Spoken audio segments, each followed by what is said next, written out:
क्योंकि माँ के आने की खुशी में मैंने अन्न का त्याग किया। माँ के साथ उस रंग में रंग जाएंगी और माँ की वो एनर्जी आपके अंदर आ जाएगी। माँ को ये मंत्र बहुत प्रिय, बहुत अच्छा शक्ति मंत्र है। ऐं ह्रीं क्लीं चामुंडाय विच्चे नमः।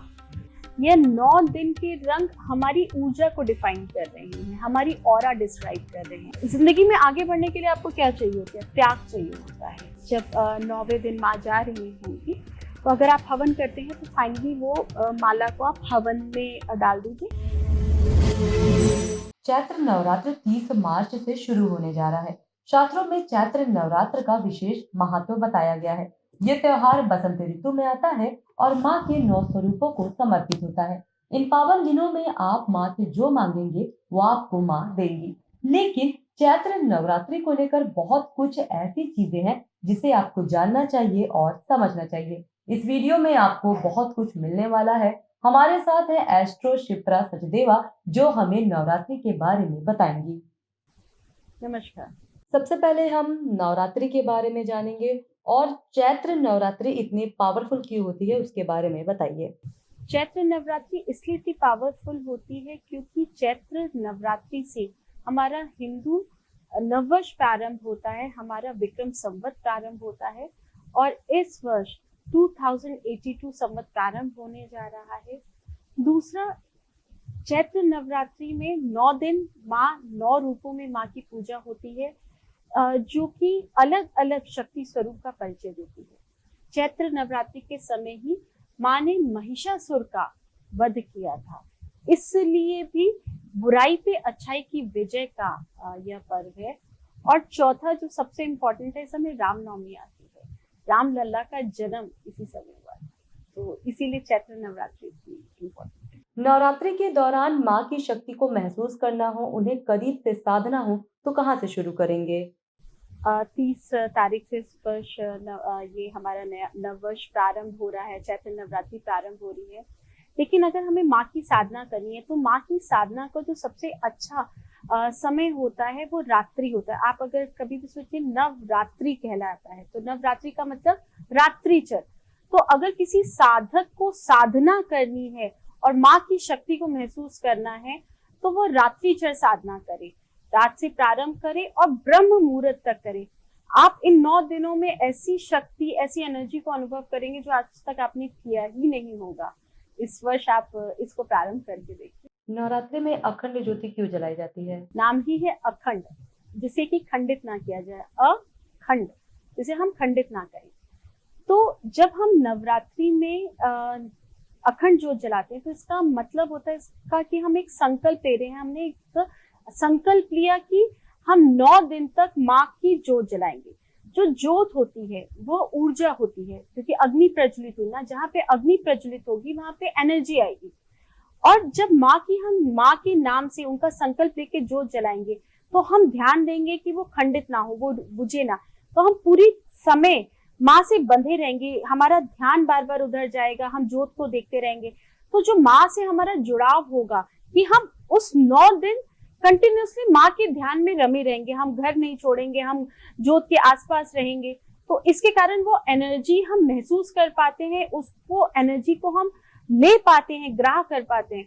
इसीलिए अखंड ज्योत का इतना महत्व। अच्छा, नवरात्रि में किस दिन किस देवी की पूजा की जाती है? जो प्रारंभ होता है 9 दिन की 9 माता का स्वरूप है। अगर हम इसको मैं डिस्क्राइब करूं तो बहुत ही खूबसूरत इसका वर्णन किया जा सकता है।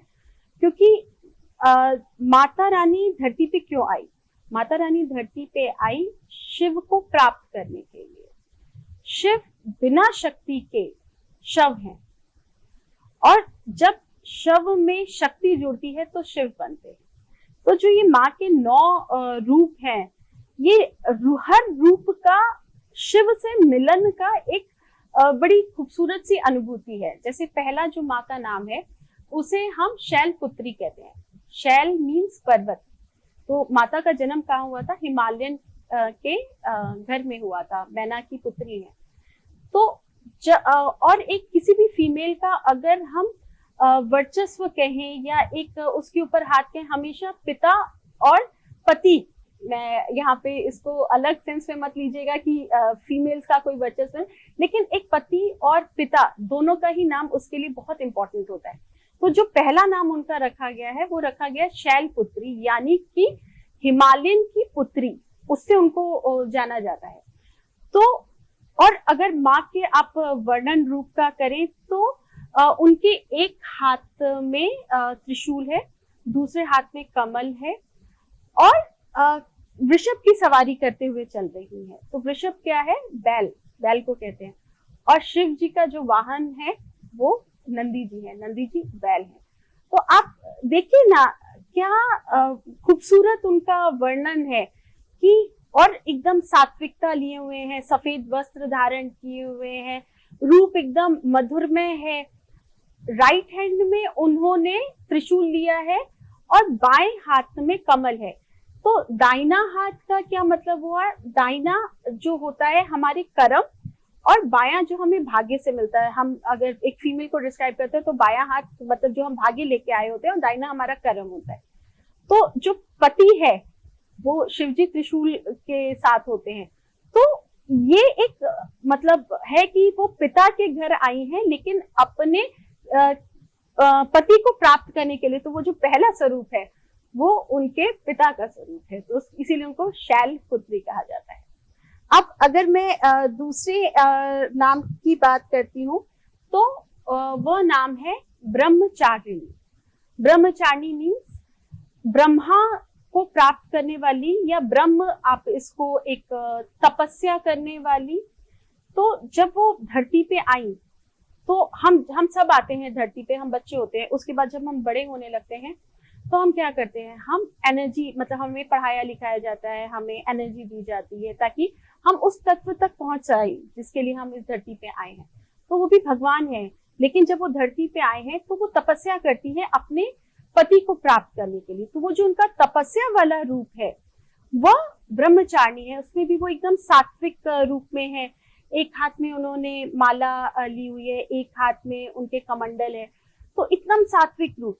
तो जब वो पति को प्राप्त करने के लिए यानी शिव को प्राप्त करने के लिए जो उन्होंने अगला कदम उठाया वह कदम ब्रह्मचारिणी का रूप है। तो शैलपुत्री से ब्रह्मचारिणी रूप। अब हम अगर तीसरे स्वरूप की बात करें तो चंद्र घंटा। अब जो चंद्रमा होता है, चंद्रमा शिव के मस्तिष्क पे है, और चंद्रमा को अगर हम दूसरे स्वरूप में बोले तो चंद्रमा जो होता है मन का कारकेश होता है, धन का कारकेश होता है, बुद्धि का कारकेश होता है और चंचलता का कारकेश होता है। तो उसको धारण करने वाली चंद्र को घंटे के रूप में उनके मस्तिष्क पे विराजमान है। तो और कहीं ना कहीं उन्होंने शिव को जब प्राप्त किया तो उन्होंने अपने मन को एकाग्रित किया, मन को कंट्रोल किया। तो इसकी दो परिभाषित है, एक तो शिव को प्राप्त कर लिया क्योंकि शिव ने ही उन्हीं के सिर पे मस्तिष्क पे चंद्रमा है, और माँ के भी जो तीसरा स्वरूप आता है उसमें चंद्र आ जाते हैं। और दूसरा उन्होंने अपने जो तप किया, अगर हम इसको दूसरे शब्दों में डिस्क्राइब करें तो उन्होंने जो तप किया उस तप से उन्होंने अपने मन को एकाग्रित किया। तो जो इस स्वरूप की हम पूजा करते हैं या उसका दर्शन करते हैं उसे हम अपने मन को कंट्रोल कर सकते हैं। तो माँ के इस स्वरूप का ये मतलब हुआ। इसके बाद जो अगला उनका स्वरूप है वो है कुष्मांडा। कुष्मांडा मीन्स ऊष्मा से जो अंडाकार स्वरूप हुआ एनर्जी का। तो जो हमारी ब्रह्मांड है उसको अंडाकार स्वरूप यानी कि वहां से ऊर्जा केंद्रित हुई। तो माँ की यह स्वरूप ऊर्जा को केंद्रित करके ऊर्जा को जागृत करता है और सृष्टि की रचना करने का एक कारकेश बनाता है, एक उसके उस स्वरूप को की तरफ लेके चलता है। इसके बाद जो उनका अगला नाम है या अगले जो हम नाम की पूजा करते हैं वो है स्कंद माता। स्कंद मीन्स कार्तिकेय। तो अब अगर हम पिछले उससे कनेक्ट करें तो जो उन्होंने एक अंडाकार जो ऊर्जा को केंद्रित करके क्या एक जन्म दिया ना, एक तो कार्तिकेय जी को जन्म दिया। तो वो कार्तिकेय का रूप यहाँ से शुरू होता है कि स्कंद की माता। और स्कंद की माता का मतलब क्या हुआ कि उन्होंने पुत्र को जन्म दिया और पुत्र से यहाँ पे एक नई जागृति, एक नया वर्चस्व, एक नया जन्म, सृष्टि का सृजन, ये रूप हम यहाँ से आगे लेके चलते हैं। इसके बाद अगला जो स्वरूप है वो माँ कात्यायनी का है। अगर हम माँ कात्यायनी के स्वरूप की बात करते हैं तो माँ कात्यायनी का स्वरूप भी बड़ा ही अलौकिक है। ऋषि पुत्री है। ऋषि पुत्री के अलावा इनकी 4 भुजाएं हैं, सिंह की सवारी है, एक में उन्होंने कमल लिया हुआ है, एक में उन्होंने तलवार लिया हुआ है, एक अभय मुद्रा में है, एक वर मुद्रा में है। यानी कि माँ जब अगले स्वरूप की तरफ बढ़ती है तो वो हाथ में तलवार भी ली है और ज्ञान भी दे रही है, धन भी दे रही है, वर मुद्रा में भी है और आशीर्वाद मुद्रा में भी है। तो जब कोई भी आप एक माँ को देखें, जब वो एक माँ बन जाती है तो उसके बाद वो क्या, उसके लिए क्या इंपॉर्टेंट हो जाता है, उसके लिए एक परिवार इंपॉर्टेंट हो जाता है। वो एक पुत्री भी रहती है, एक पत्नी भी रहती है, एक माँ भी होती है। तो जो माँ कात्यायनी का स्वरूप है वो इसी रूप को दर्शाता है। कोई उनके घर के लिए अगर बुरा बोलने लगता है तो वो लड़ाई करने के लिए भी तैयार होती है और घर की लक्ष्मी भी होती है। कमल का फूल मीन्स क्या, लक्ष्मी, तो वो लक्ष्मी के स्वरूप को भी लेके चलती है। इसके बाद जो अगला स्वरूप है वो है काल रात्रि।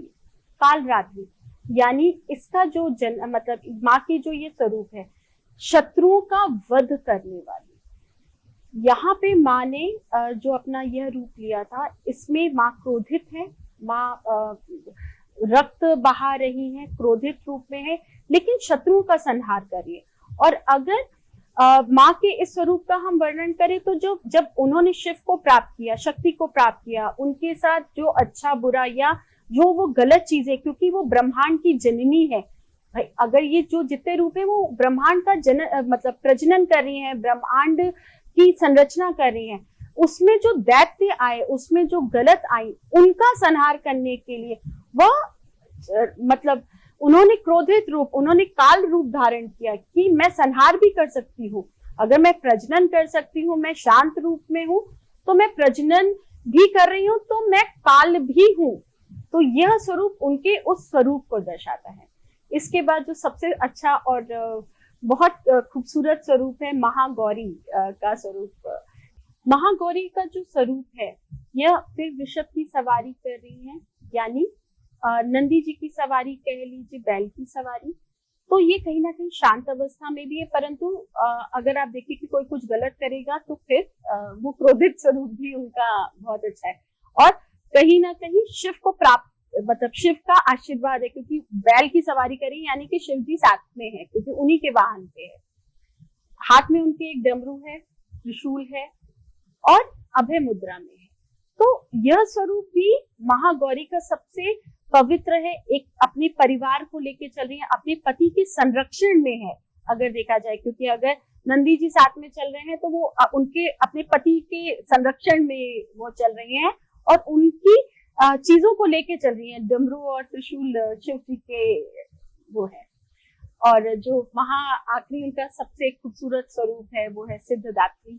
और यह जो स्वरूप है, इसमें तो माँ एक असीम कृपा और सारी सिद्धियां देते हुए, सारी एनर्जीज देते हुए, तो ये जो माँ के ये 9 रूप है वो उनका परिचय है इस धरती पे आके शिव को प्राप्त करना और अपने परिवार, इस ब्रह्मांड, उनका परिवार क्या है, ये धरती है, यह ब्रह्मांड है, तो इस ब्रह्मांड की रचना, इस धरती की संरचना का स्वरूप ही इनके 9 दिनों का, जो हम 9 दिन की पूजा करते हैं, यही स्वरूप है।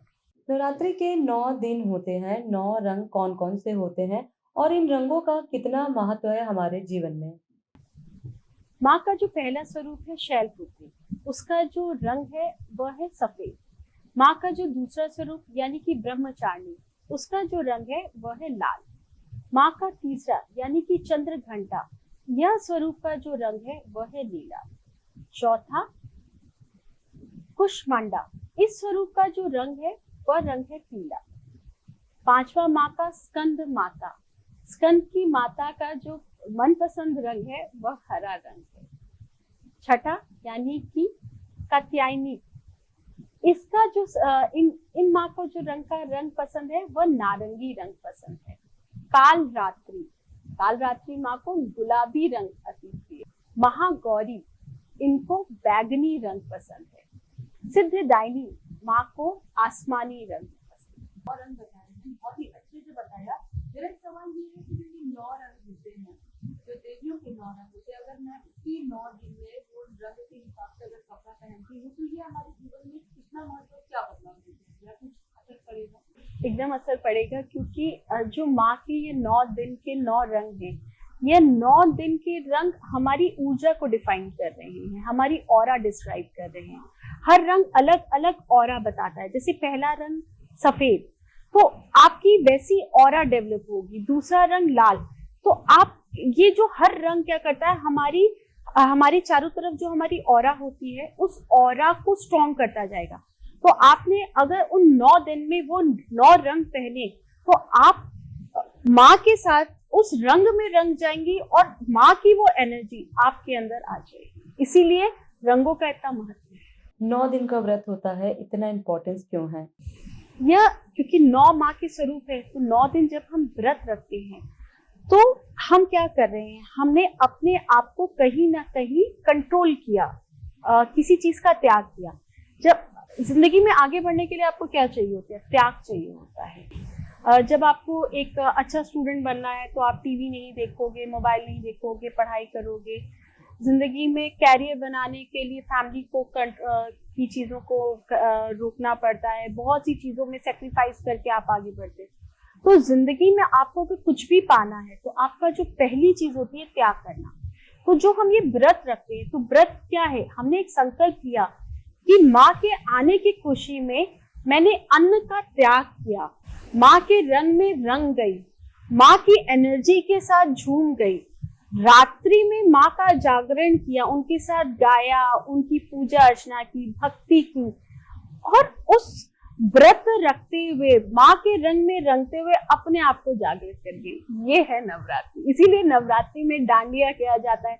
अब वो चीजों का रूप बदलता जा रहा है। अब तो आजकल डांडिया के नाम पे कुछ और होने लग गया, लेकिन पहले क्या होता था, भक्ति होती थी, माँ के गाने गाए जाते थे, माँ की आराधना की जाती थी। रात को जैसे एक नॉर्मल व्यक्ति है, भाई जो साधक है उसको तो पता है कि कैसे पूजा करनी है, कैसे पूजा अर्चना करनी है, लेकिन एक जो नॉर्मल व्यक्ति है जो घर गृहस्थी में जुड़ा हुआ है, वो क्या कर सकता है, वो भजन कर सकता है, कीर्तन कर सकता है। तो इसीलिए रात्रि में शुरू से देखिए डांडिया है या नवरात्रि है, ये सब रात्रि होता था ना कि आज हमारे जागरण होगा, कि हम रात को जागेंगे और जाके रात को जागते हुए माँ के भजन करेंगे, कीर्तन करेंगे, माँ के रंग में रंग जाएंगे। एक दिन किसी के घर में लोग बैठ के जागते थे, दूसरे दिन किसी, वो धीरे धीरे रूप बदल गए थे, जागरण की पार्टीज आने लग गई, अब तो दूसरी चीजें होने लगी। लेकिन जो कॉन्सेप्ट था वो ये था कि माँ के रंग में रंगना, और अब उसकी जगह बाकी चीजें शुरू हो गई है। 9 दिन में क्या भोग लगाए माता को? एक दिन लगाए कि अलग अलग? देखिए हर दिन का अलग अलग भोग होता है। जैसे पहले दिन गाय के घी का होता है, दूसरे दिन पंचामृत का होता है, इस तरीके से अलग अलग भोग होते हैं। अब ये बात अलग है कि अगर हम माँ की इच्छा के अनुसार, जैसे आप मेरे घर आए, आपको गुलाब जामुन पसंद है, मैंने आपके आगे गुलाब जामुन रखा, आपको अच्छा लगेगा, आपको कहोगे अरे वाह इन्होंने मेरी पसंद की चीज रखी। मैंने आपके आगे लड्डू रखा, आपको पसंद होगा लेकिन खा लोगे क्योंकि भाई हमने रखा है। लेकिन अगर मैंने आपके आगे गुलाब जामुन रखा तो आपको बहुत अच्छा लगेगा। वैसे ही जो माँ को पसंद है, हर दिन का अलग अलग चीजें भोग लगती हैं, तो उस दिन माँ को वो चीज पसंद है, ये हमारे शास्त्रों में है। तो जब हम उस चीज का भोग लगाएंगे तो माँ प्रसन्न होगी, कोई भी प्रसन्न होगा, तो वो तो माँ है, शक्ति है। और हम माँ को क्या भेंट कर सकते हो, आप अपनी माँ को क्या दे सकते हो, या आपका बच्चा आपको क्या दे सकता है, उनकी पसंद की चीज, भक्ति। भाई आप अपनी माँ को जाके हक करते हो, प्यार से उनसे बात करते हो, उतना ही तो माँ को चाहिए। तो माँ हमसे क्या मांग रही है, उनको भूखे थोड़ी ना रखना है, वो तो हम अपनी शक्ति के लिए कर रहे हैं ना, अपनी एनर्जी को बढ़ाने के लिए करें कि माँ के उस स्वरूप की एनर्जी को खींच सकें। लेकिन आप जब उनकी पसंद की चीज का भोग लगाते हो, माँ प्रसन्न हो। इसलिए उनकी पसंद की चीज का भोग लगाएं, जिस दिन जिस चीज का भोग लगता है उसका अच्छा फल प्राप्त होगा। देखिए अगर आपकी कोई विश है, उसके लिए आप एक उपाय कह लीजिए है कि आप 9 लौंग लीजिए और कलावा लीजिए, जो रक्षा सूत्र होता है। 9 लौंग में एक लौंग में अपनी इच्छा बोलिए। वैसे अगर एक इच्छा को मांगेंगे तो वो जल्दी पूरी होती है, एक या दो इच्छा के ऊपर मत मांगिए। तो जैसे एक लौंग लीजिए, आपकी जो इच्छा है, हाथ में लौंग लीजिए, दूसरे हाथ के ऊपर रखिए, और फॉर एग्जाम्पल मुझे धन चाहिए, माँ इस वर्ष मुझे ये चीज दे देना। आपने उसकी विश को मांगी, फिर उसको माँ का, हाँ, लेकिन उसके पहले एक बार माँ का मंत्र पढ़ लीजिए, ऐं ह्रीं क्लीं चामुंडाय विच्चे नमः। 108 बार पढ़ ले तो और अच्छी बात है, नहीं पढ़ सकते तो एक लौंग को हाथ में लेके पढ़िए, फिर उसको उस कलावे में बांध दीजिए। फिर ऐसी दूसरी लौंग लीजिए, जो आपकी विश है, साथ में माँ का जाप करके, और वो 9 लौंग से आप एक माँ की माला बनाइए और पहली नवरात्रि पे माँ के गले में पहना दीजिए। जब 9वें दिन माँ जा रही होंगी, तो अगर आप हवन करते हैं तो फाइनली वो माला को आप हवन में डाल दीजिए, नहीं तो जो आप प्रवाहित करते हैं जो माता का गंगा जी में, वहां पे जाके उसको प्रवाहित कर दीजिए, नहीं तो घर में मिट्टी में गड्ढा करके आप उसको गाड़ दीजिए। ये हर दिन करना है? नहीं, ये एक दिन, पहले दिन करना है, आखिरी दिन इसको हटाना है। और वो 9 लौंग को करना है। ये कोई आपकी इच्छा पूर्ति है, कोई विश है, कोई ऐसी चीज जो आप बहुत टाइम से परेशान है, लेकिन कोशिश कीजिएगा 1 से 2 विश मांगे, इससे ज्यादा विश मांगे। पता चला फिर बात रानी कहेगी कुछ नहीं दूंगी जा। 9 दिन में कौन सा मंत्र पढ़े जिससे मन को भी शांति मिले?